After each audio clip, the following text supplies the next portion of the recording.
mas nem todas as pessoas estão receptivas para a ação do Cristo. Então, quando a pessoa se coloca em uma postura receptiva à ação de Jesus, ela então se fortalece. E é aqui que está, está muito eco, está muito alto o som. É aqui que está o segredo do processo da cura de Jesus.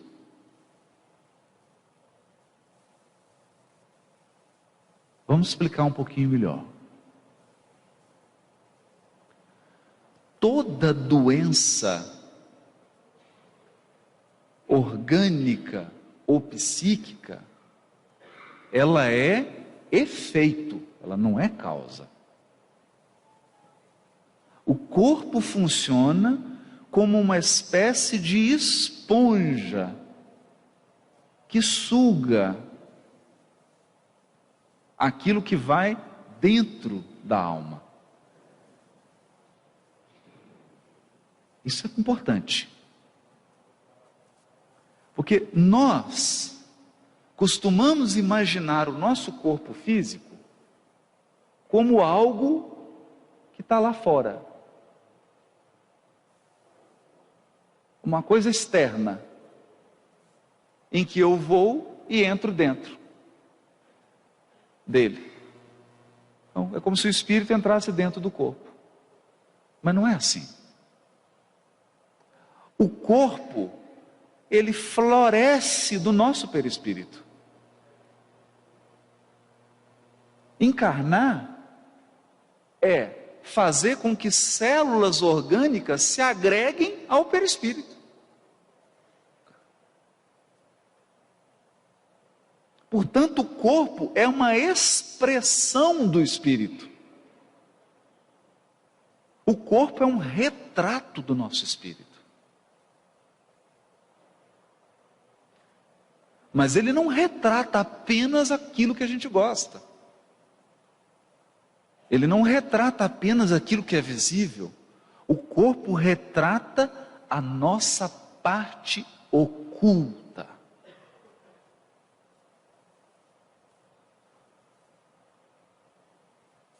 Que Emmanuel vai chamar numa belíssima mensagem de os nossos pontos mortos.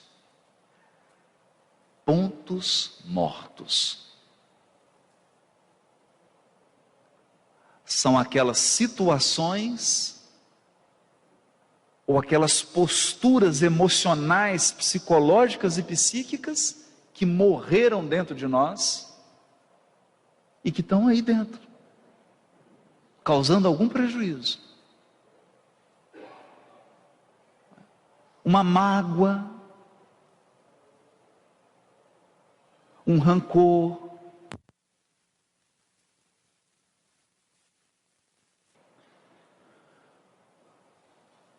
então, quando Emmanuel se refere a esses pontos mortos, ele está dizendo de situações em que o nosso sentimento e o nosso pensamento se prenderam, se enovelaram em situações, em pessoas ou em coisas, nesta vida e em outras.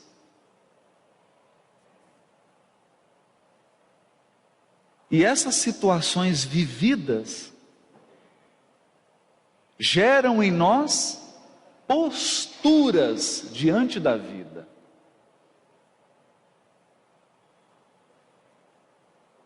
Posturas diante da vida. Então não podemos esquecer que a postura de agressividade, ela é uma reação a alguma experiência vivida. A pessoa que se faz vítima sempre é uma postura aprendida, construída. A pessoa que nunca se sente responsável por nada, construiu essa atitude a partir de experiências vividas por ela. E claro, isso traz consequências. Traz consequências que são alimentadas constantemente pelo Espírito. Então ele acredita que as coisas acontecem com ele. Não, nós que acontecemos para as coisas.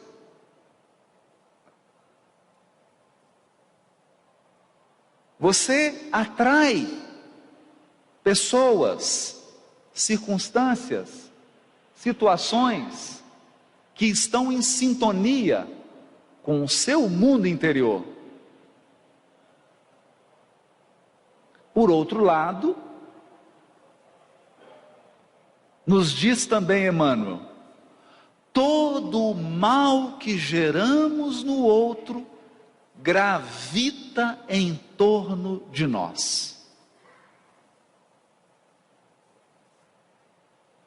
Todo o mal que geramos gravita em torno de nós, até que atraia o mal para nós.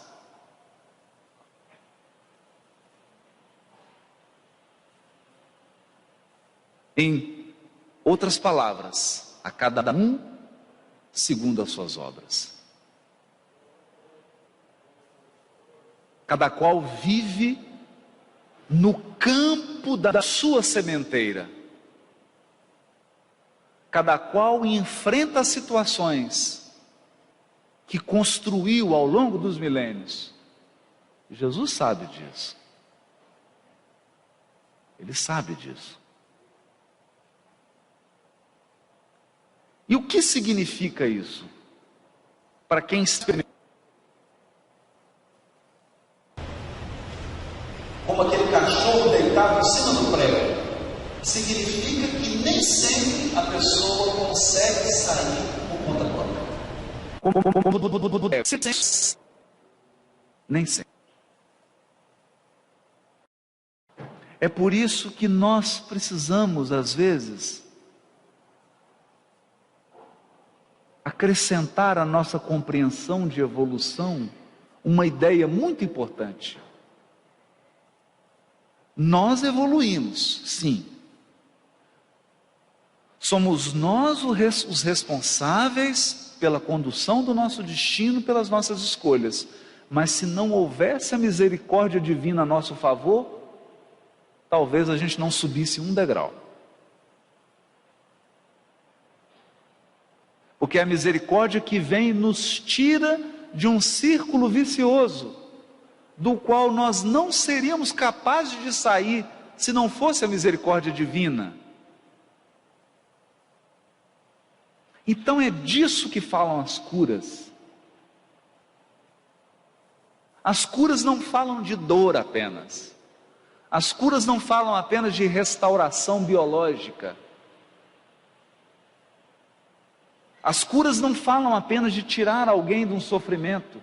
As curas falam de desorientação e reorientação. Perder o endereço e encontrá-lo novamente. Então, quando Jesus encontra Maria de Magdala,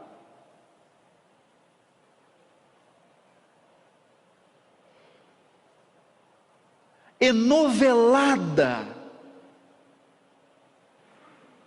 nas questões da sensualidade e da sexualidade, portanto, um coração feminino desorientado em relação às questões do amor, esse é o quadro.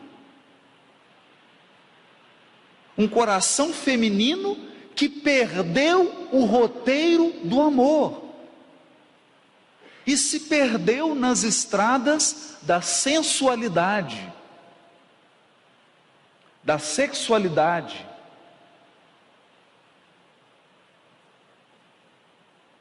E por via de consequência, o que acontece quando você se desorienta nesse setor? Você atrai entidades que se alimentam dessa energia. E portanto ela estava obsidiada por mais de 7 entidades, vampirizando as suas forças sexuais. Qual é a cura? Retirar os obsessores? Você retira 7, vem 14.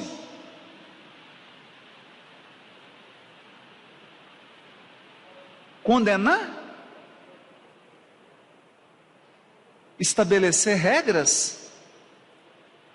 Isso resolve? Proibir? Proibir? Você vai proibir um rio de correr? Porque energia sexual é um rio, é uma cachoeira, é uma chuva. Não. Então o que o Cristo faz? Reorienta.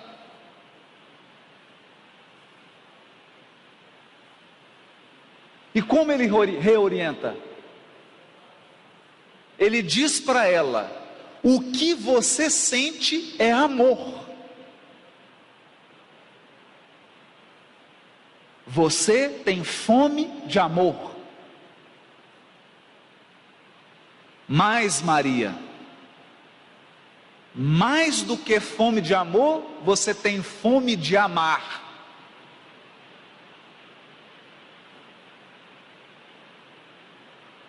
Então Maria, ame, mas ame muito. Porém eu vou te colocar num novo roteiro.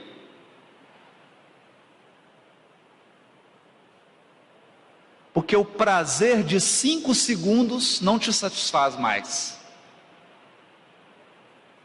Você está à procura de um prazer mais intenso e mais duradouro.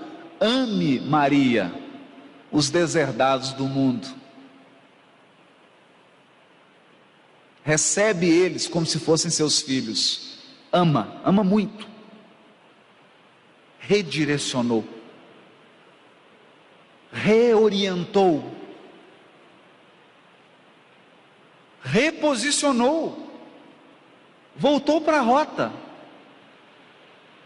A partir desse momento, a cura é uma questão de tempo,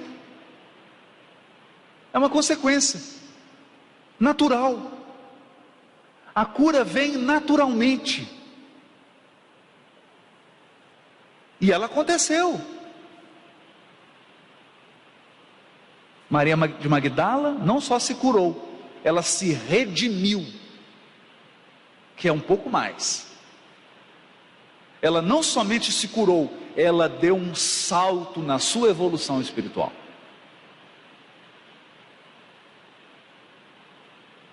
Jesus tirou alguma coisa dela? Não, só redirecionou.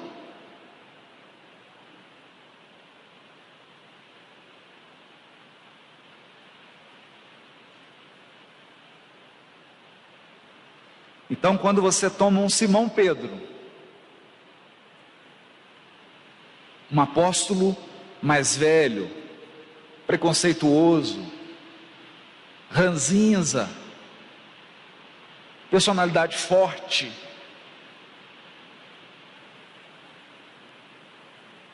o que Jesus faz? Toma todas essas características dele e redireciona.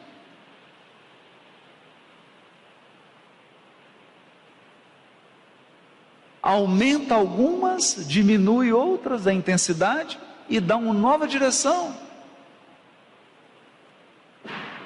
E aquele homem que era um pescador rude se transforma no alicerce da primeira comunidade cristã e no braço direito do Cristo. Todos os grandes apóstolos, até Paulo, foram tomar conselhos com Simão Pedro.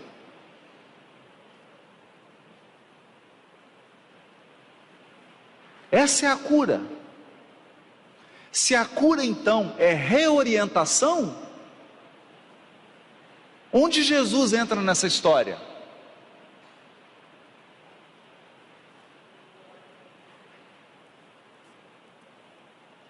Quando Kardec, na questão 625, faz aquela belíssima pergunta que todos sabem, e os espíritos respondem: Jesus, ficou gravado para sempre na codificação espírita. O modelo da humanidade é o Cristo.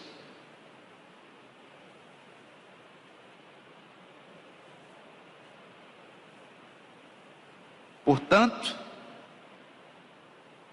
o nosso parâmetro de orientação é Jesus.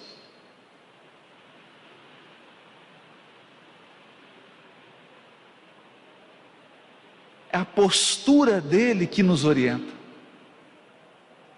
a maneira como ele vive. Acontece que o Evangelho foi deturpado durante séculos. A figura de Jesus foi descaracterizada. Nós transformamos Jesus num ícone religioso. Construímos templos de pedra e acreditamos que seguir Jesus é ficar adorando a sua imagem. E perdemos o sentido do modelo, do parâmetro. Jesus é parâmetro, ele é paradigma, ele é tipo.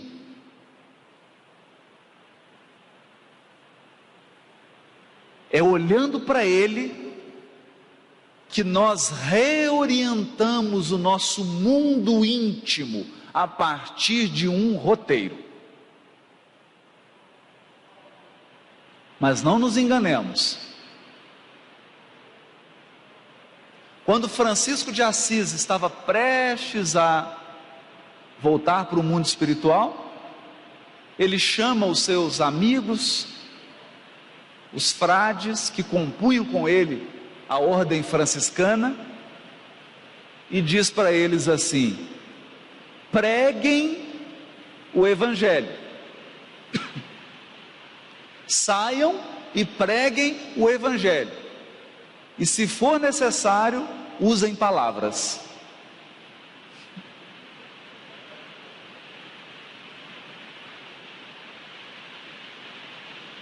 Então era um sentido de pregação pela conduta, pela postura.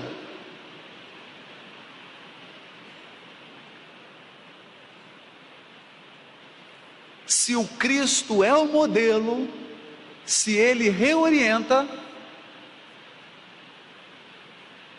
por que então ele diz: a tua fé te salvou?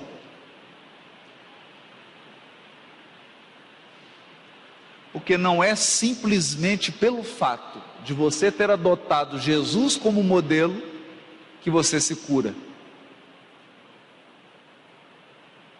É preciso fidelidade. Fé vem da raiz fides. É a mesma em grego, a mesma em hebraico, a mesma coisa. Fidelidade. Fidelidade ao modelo. É a fidelidade ao modelo que nos tira da situação. E hoje nós vivemos uma situação peculiar no mundo. Nunca houve tanto sofrimento mental e emocional como antes. Nunca. Nunca. A cada 4 segundos, uma pessoa suicida no mundo. cada 4 segundos.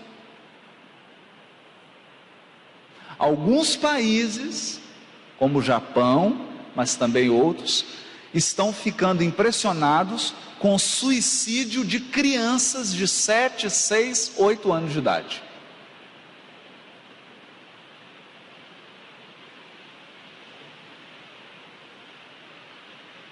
Suicídio.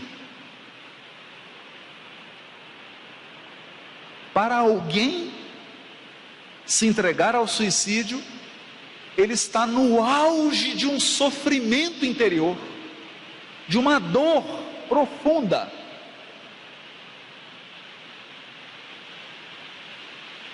Nunca se consumiu tanto antidepressivo como hoje.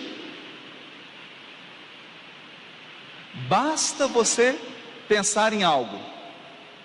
Olha para os seus familiares, para os seus amigos de trabalho. Pensa aí agora, na sua família, nos seus amigos de trabalho.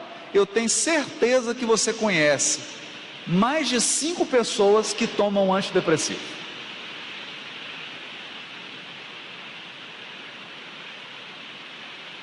Que tomam remédio para dormir. Que tomam algum tipo de calmante, ansiolítico. Alguém que está com síndrome do pânico. Alguém que está sofrendo de solidão, de angústia.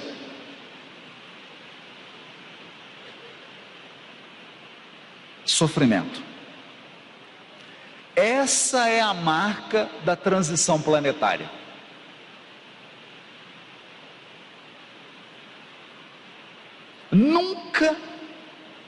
Nunca antes se viu tanto adoecimento da mente. Pessoas das mais diversas classes sociais, de uma hora para outra, entram num quadro de perturbação psíquica, abandonam família, abandonam trabalho, ou não conseguem mais trabalhar, não conseguem mais se relacionar.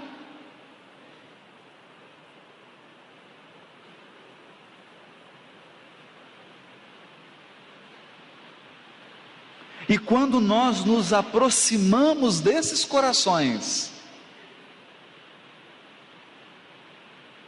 com respeito e com carinho, como nos diz Emmanuel, qual deve ser a nossa postura diante dos acidentados da alma?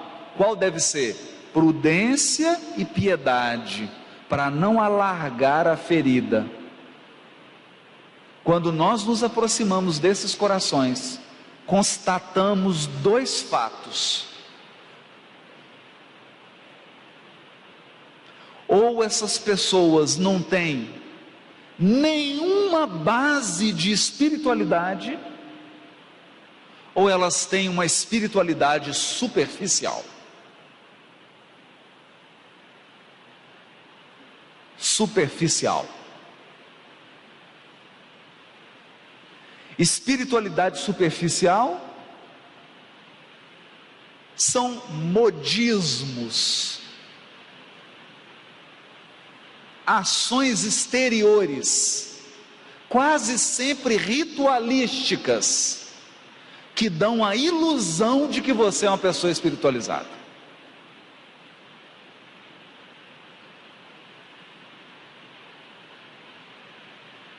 Mas aquela base profunda, que nos dá a convicção de que nós somos espíritos imortais. Dizendo assim, pode não parecer nada, mas essa é a essência. Essa é a essência. E é por isso que o Espiritismo é o consolador prometido. Porque o Cristo já previa que a humanidade ia mergulhar nesse abismo. Portanto, ele envia um consolador para mostrar aos espíritos na terra que somos imortais. O que significa isso? Você não vai morrer.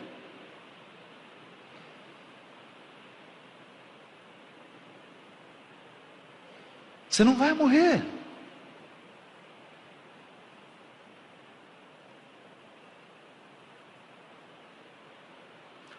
Mas isso tem consequências. Eu vou dar algumas. Sabe aquela pessoa que você não gosta? Também não vai morrer.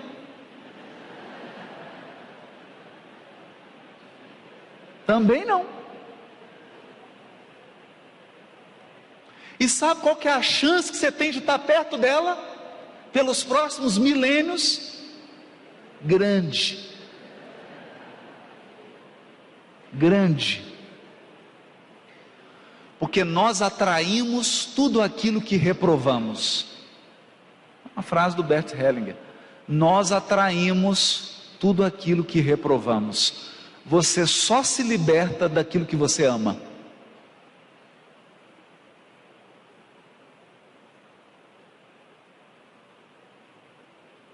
Então ela vai ficar lá e você aqui. Outra consequência, já que nós não vamos morrer, o que acontece então? Nós vamos viver situações, experiências, vamos vivê-las. Eu me permito compartilhar uma situação vivida, depois de alguns sofrimentos, algumas lutas, e na vida pessoal, eu participava de uma reunião mediúnica, e começou a frequentar essa reunião mediúnica uma senhora, uma médium, que eu não conhecia. Ela, nunca conversei, não sabia, ela não tinha acesso ao que estava acontecendo na minha vida particular. Acabou a reunião mediúnica, ela chegou e falou assim: Haroldo, posso conversar com você um pouco? Eu falei: pois não. Olha, eu estou até meio sem graça de dizer isso, mas os espíritos pediram para te dar um recado. Mas eu não sei se eu falo. Eu falei: olha, se eles pediram para você dar o recado, dá o recado, né? O problema não é seu, né? É meu e deles, né? Você não tem nada a ver com isso, né? Dá o recado.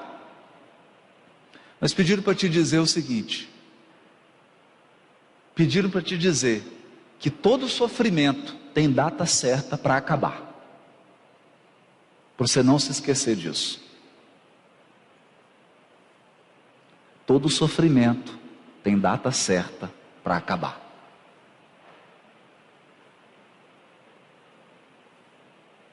Essa é a força consoladora do Espiritismo.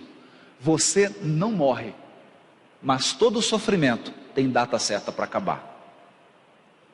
Então paciência. Paciência. Paciência e resistência. Paciência e resistência. Esse é o sentido que nos dá orientação, e é por falta desse sentido que as pessoas estão suicidando, que elas estão entrando em quadros profundos de depressão, sem querer ser simplista, não é? É claro que é um processo complicado, mas no fundo está isso, lá na essência está isso.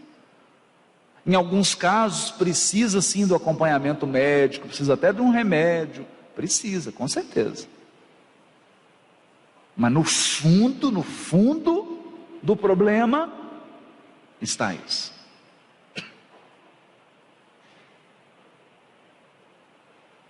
Encontrar um sentido.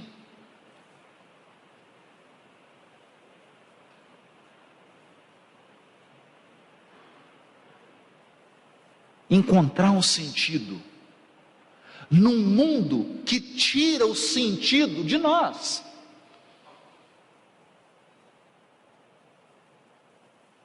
Há um tempo atrás eu assisti a um filme brilhante, um filme pessimista, depressivo, brilhante.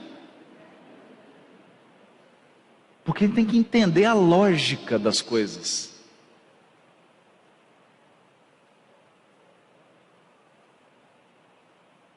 Nesse filme, o Brad Pitt era um matador.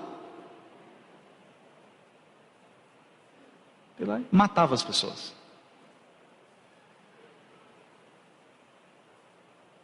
Sim, simples. E por quê?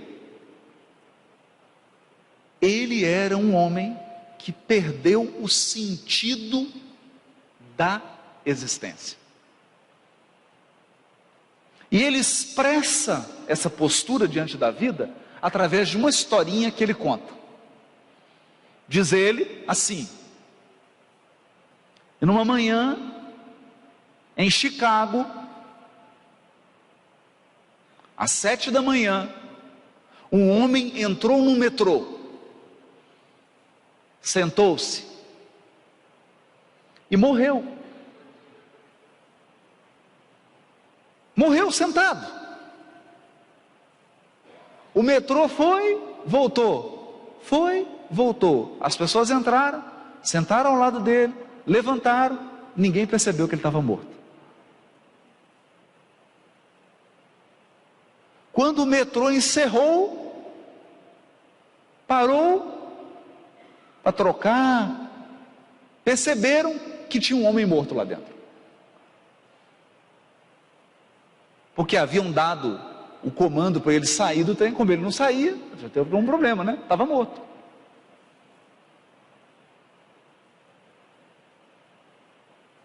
Essa é a história.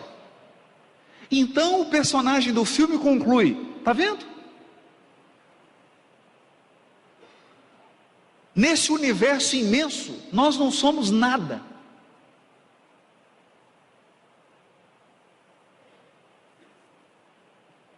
A nossa vida é um acontecimento sem sentido.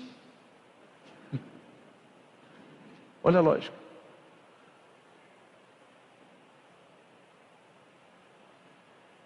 Sem sentido. Nesse universo imenso, só na Via Láctea, quase 200 bilhões de sóis. O que é a sua vida? Esse era o raciocínio dele. E o homem que morreu no metrô e ninguém percebeu que ele estava morto. Isso acontece. Acontece hoje.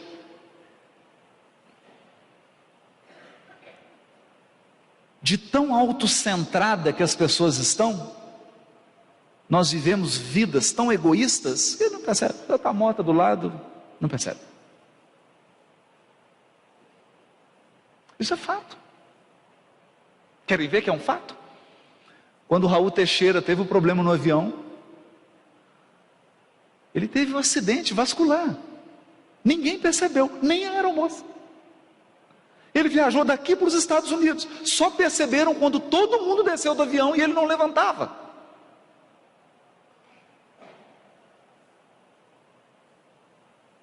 Mas será que você não percebe que a pessoa que está sentada do seu lado caiu? Tem algum problema, não tem?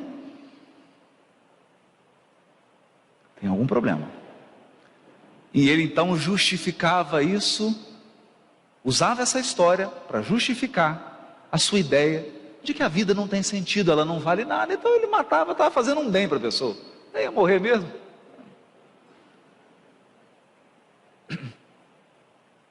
Sim, o universo é infinito. É infinito. Cada célula do seu corpo, e são trilhões, tem um princípio inteligente.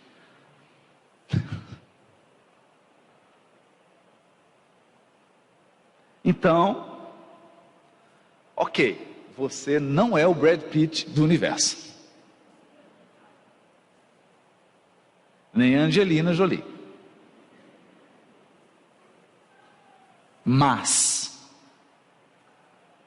Onde Deus te colocou, você é único e especial.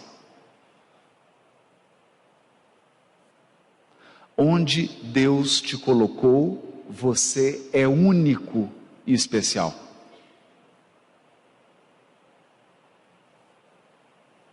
Não existe ninguém, só você.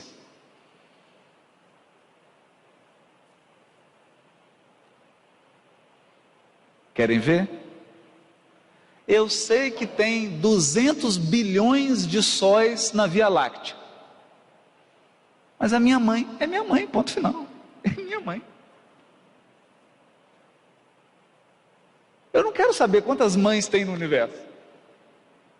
A minha é a minha mãe.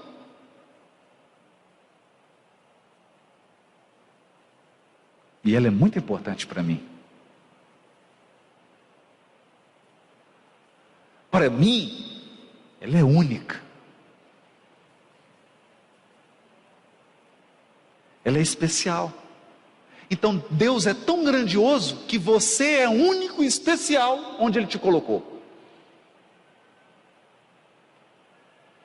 Você é vital na sua rede de relacionamentos espirituais. E para muitos corações, você é um tesouro.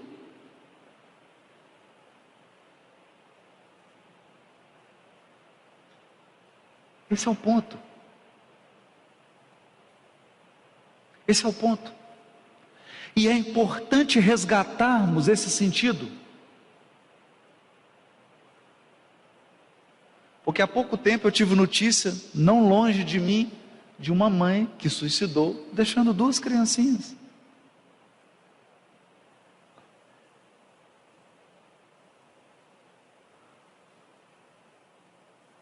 Ela era tão única, não é?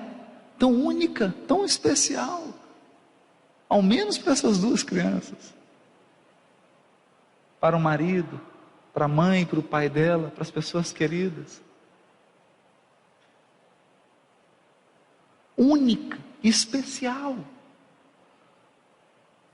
Ninguém entra no seu lugar. Essa é a sabedoria de Deus. A não ser que você saia do seu lugar.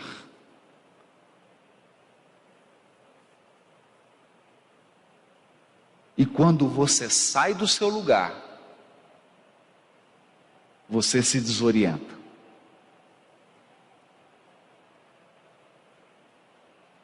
E quando você deixa de ser quem você é, e deixa de viver a vida que você veio para viver,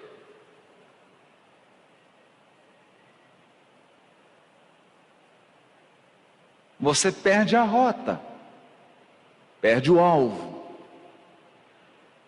e adoece, e se perde. É nessa hora que o modelo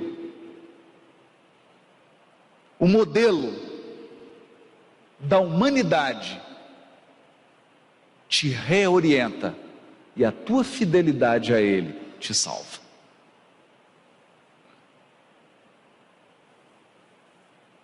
Há vários pontos da vida de Jesus mostrando essa postura de orientação. Ele, o governador espiritual do orbe, poderia ter nascido em qualquer berço, escolheu Maria e José.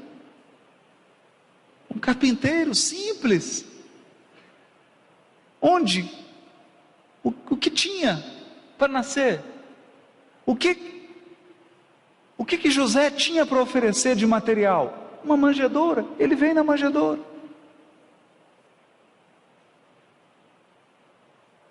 Quando ele atinge a adolescência, o que José tinha para oferecer? O que tinha ali? A carpintaria. Ele vai trabalhar com o pai na carpintaria.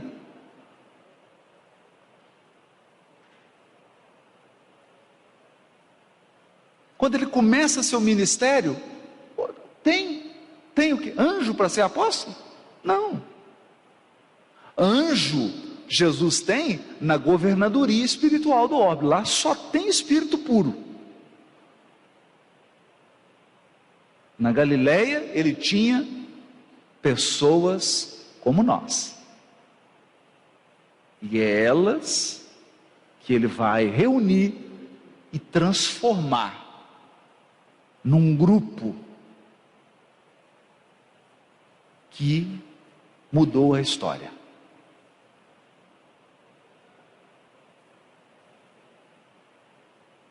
Mudou a história.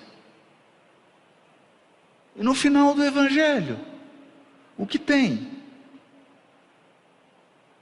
Tem uma cruz, ele toma a cruz.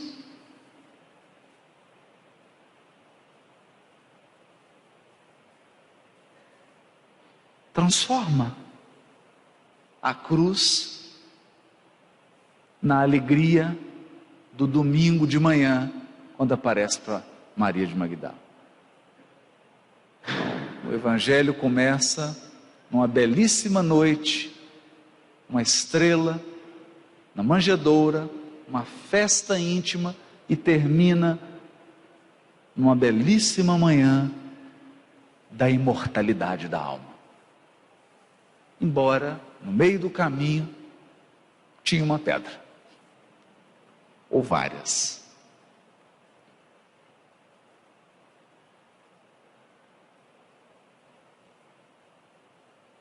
Mas, como diz Guimarães Rosa, quem se propõe fazer a jornada não pode recusar a travessia.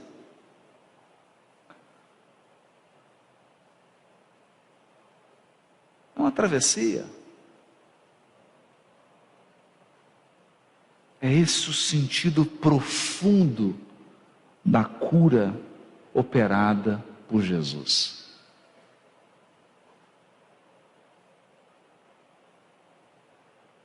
Há pouco tempo eu ouvi uma linda frase do Décio Iandoli. O Décio, da Associação Médico Espírita, hoje está em Campo Grande. O Décio é oncologista de formação, né? E ele me disse uma coisa tão bonita assim. Uma das coisas que eu mais assisti na minha vida foram pacientes com câncer no estômago, que é a especialidade dele, morrerem curados.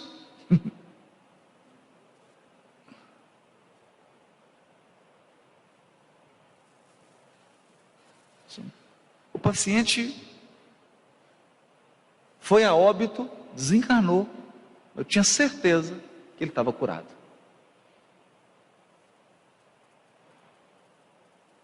Mas, diz ele, já dei muita alta para paciente doente. Daí 2 anos, 3 anos, ele volta com um câncer, outro no mesmo lugar ou em outro lugar.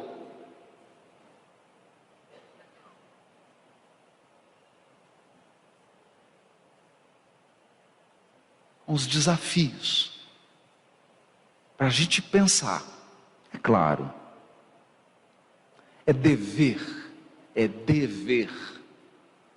nosso buscar todos os meios lícitos para minorar a dor e alcançar a cura física. É dever. O Chico tomava todos os remedinhos dele, todos, não pulava um remédio. Remédio de coração, remédio não sei o que, aquela remedada, né? O Chico. São os efeitos especiais, né? Vai dar. Tomava todos, não deixou nenhum. Então nós temos que buscar todos os meios lícitos para minorar a dor e para a cura física. Mas, antes de tudo, buscar a reorientação dos nossos espíritos. Identificando em nós onde estão os cegos, onde estão os paralíticos, os leprosos dentro de nós.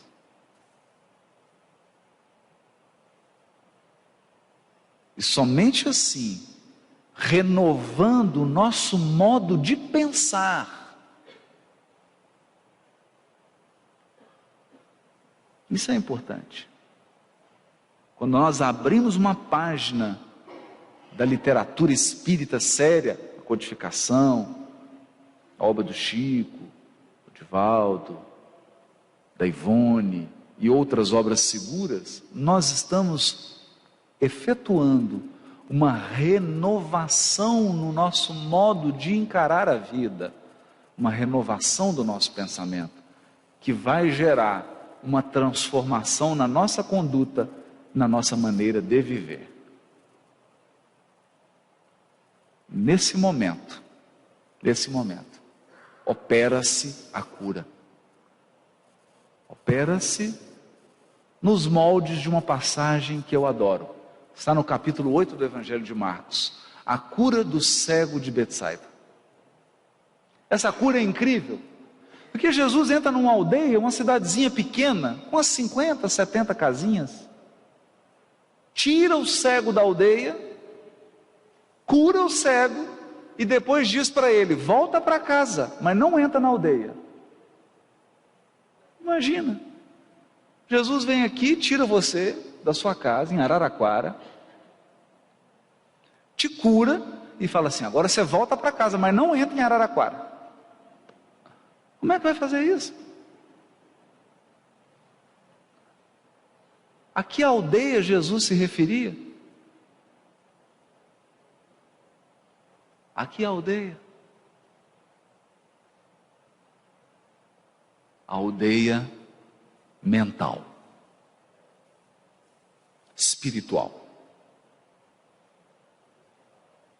que hoje está muito agravada. Nós vivemos num mundo absolutamente conectado. É incrível isso. Você pega seu telefone aí e conversa agora em áudio e vídeo com alguém que está no Japão.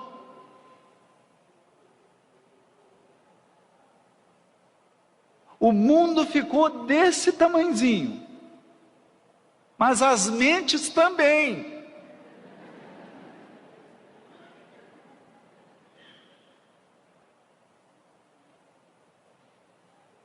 Cada vez mais as pessoas se fecham num horizonte estreito.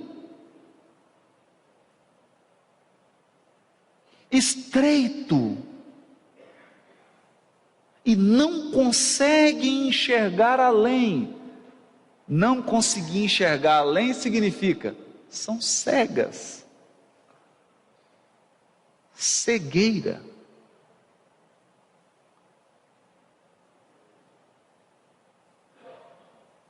Cegueira.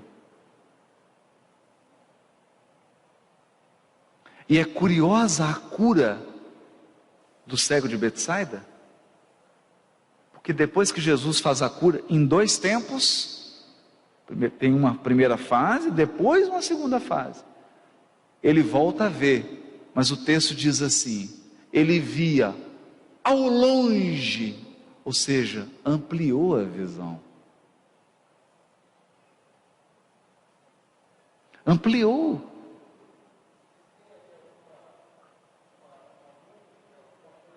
Por exemplo, qual é a sua visão de maternidade?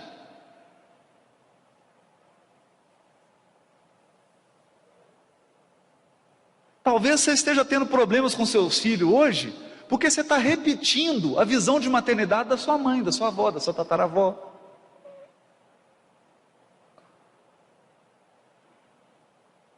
Qual a sua visão de paternidade? Qual a sua visão de sexualidade? Qual a sua visão de posse? material? Qual a sua visão de poder? Será que realmente você está com uma visão ampla dessas questões? Você está se permitindo mergulhar na doutrina espírita para ampliar a sua visão? Ou você está querendo reduzir o espiritismo para que ele caiba dentro da sua aldeia? São reflexões. Isso equivale a dizer: quão cego eu sou?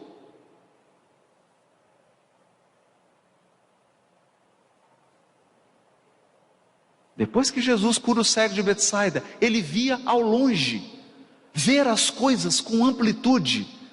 E eu estou plenamente convencido que uma das maneiras de você ampliar a sua visão é entender: você é imortal.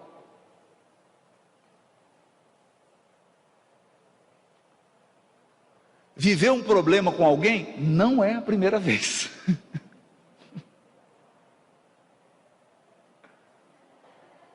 Nem a última.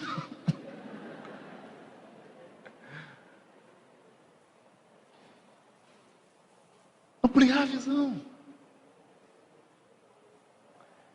Mas ele não só via ao longe, depois que Jesus o curou, ele via distintamente as pessoas. Esse é um ponto fundamental. Nós temos uma tendência humana e muito natural, de padronizar as pessoas. E principalmente padronizá-las tomando como modelo eu mesmo.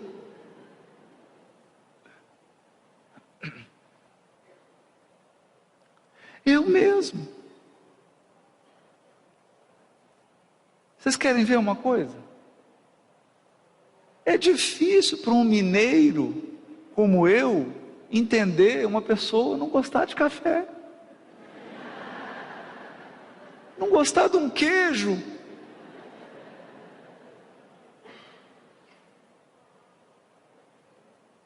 Mas há pessoas que não gostam de café, não gostam de queijo. E eu preciso enxergar as pessoas distintamente, na sua posição evolutiva, com seu conjunto de possibilidades, de forças e de fraquezas. Enxergar, sem perder a minha identidade. Eu vejo o outro, mas sem me perder. Esse era o problema do cego de Betsaida. Depois que Jesus o cura, diz para ele: agora volta para sua casa. Por quê? Porque Jesus não vai nos isentar dos nossos deveres. Ninguém será avalizado pelas esferas superiores para abandonar seu posto de serviço, sua posição.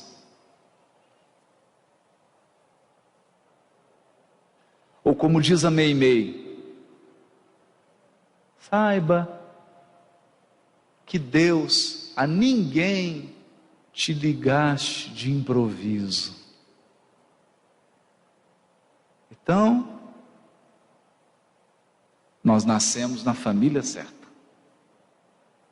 Nós estamos na cidade certa, no grupo certo, com as pessoas certas, no momento certo.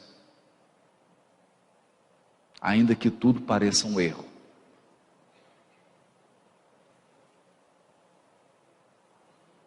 Mas ninguém precisa viver numa aldeia.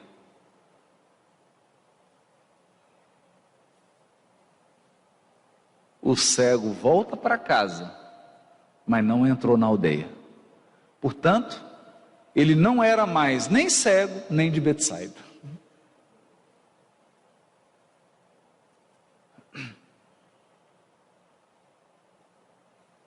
Esse é o desafio. Você mora em Araraquara, em São Carlos, né? E tantas outras cidades, né? Aqui, em Belo Horizonte, né? Curitiba, São José do Rio Preto, né? Você mora, você não é daí.